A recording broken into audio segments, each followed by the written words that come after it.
उत्तर प्रदेश 75 जिलों का प्रदेश है और वह एक एक के प्रदेश में, एक एक जिले में हमारा जो 6 हिस्से हैं, अलग अलग 6 प्रांत बना करके 6 लोगों को जिम्मेवारी दी गई है।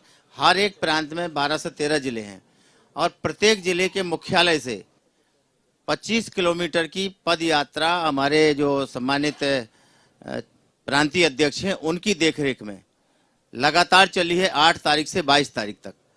उनमें से 12 जगह मैं स्वयं गया हूं।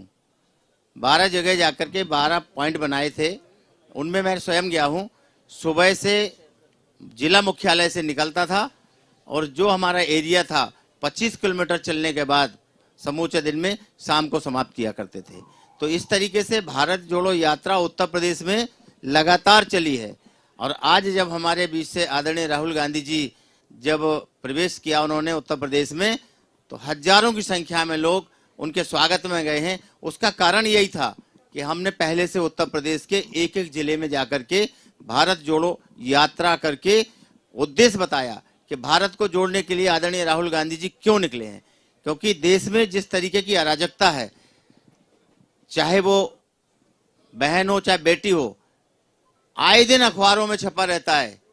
और इसके बाद भी यहाँ की सरकार कहती है हमारा प्रदेश उत्तम प्रदेश।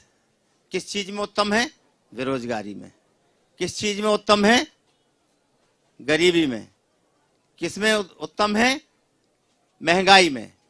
तरह तरह की भी जो उपाधियां मिली हैं उन्हें उत्तर प्रदेश को अव्वल करने में, तो उनको कम करना चाहते हैं हम। देश के अंदर, प्रदेश के अंदर जो बेरोजगारी है उसके मुकाबले के लिए ये भारत यात्रा जो निकली है। हम युवाओं को जोड़ रहे हैं, हम बेरोजगारों को बता रहे हैं कि आपकी बेरोजगारी का कारण क्या है। हम अन्याय अत्याचार झेल रहे हैं, हम उन्हें बता रहे हैं कि हमारे साथ अन्याय अत्याचार क्यों हो रहा है। और ये सब कारण आकर के आते हैं। तो जिस देश में और प्रदेश में जब से ये भारतीय जनता पार्टी आई है तब से इनमें सबसे ज्यादा ग्राफ बढ़ा है। इस ग्राफ को कम करने के लिए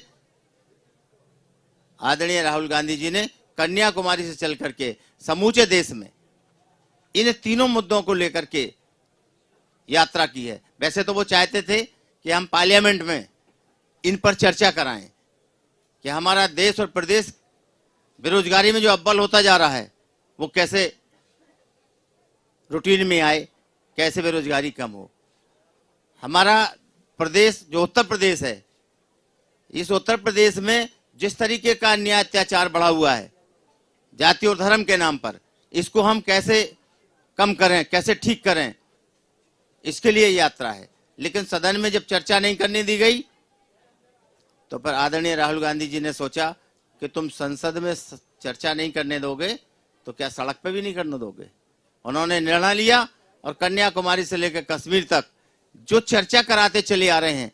युवा देख रहे हैं, आज हम भैया के साथ थे, जितनी कतार में लगे थे लोग, बेरोजगार थे, नौजवान थे।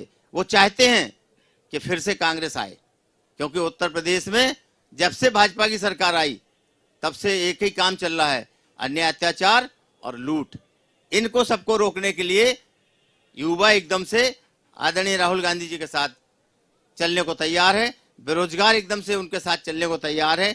जिनके साथ अन्याय अत्याचार हो रहा है, चाहे धार्मिक हो चाहे आर्थिक हो, सब मिलकर के फिर से आदरणीय राहुल गांधी जी के साथ चल करके इस देश को बचाना चाहते हैं। देश, अब वो कहते कैसे टुकड़े हुए देश के, देश तो एक है। मैं कह रहा हूं कि ये देश के कितने टुकड़े किए हैं, नफरत फैला करके।